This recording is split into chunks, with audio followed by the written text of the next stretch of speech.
IPhone iPhone iPhone ఈ iPhone పేరు వినగానే ఈ ఐఫోన్ యూజ్ చేసేది బాగా డబ్బున్న వాళ్ళే అనే అభిప్రాయానికి వెళ్ళిపోతారు.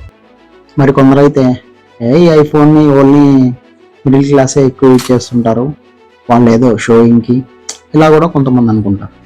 సరే, వాళ్ళు ఏమనుకుంటే అది పక్కన పెట్టేస్తే, ఇప్పుడు మొదటి రకం కాదు, రెండో రకం కాదు, ఇది మూడో రకం.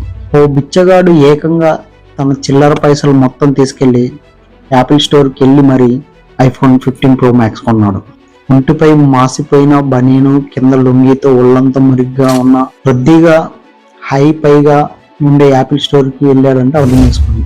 ఓ సంచిని భుజాన వేసుకొని చూడడానికి అసహ్యంతో ఆ లోపలికి వెళ్ళే ఆ సిబ్బందులైనా అక్కడికి వచ్చిన కస్టమర్లైనా ఒక రకమైన అభిప్రాయంతో చూశారు. బట్ కొత్తగా విడుదలైన ఐఫోన్ కావాలనేసరికి పిచ్చోలు అయిపోయారు అంతా, వీడి ఐఫోన్ కొన్నమైందని. అయితే ఆ సంచిలో డబ్బులు ఓపెన్ చేసి చూపించడం వల్ల అందరూ షాక్ అయిపోయారు.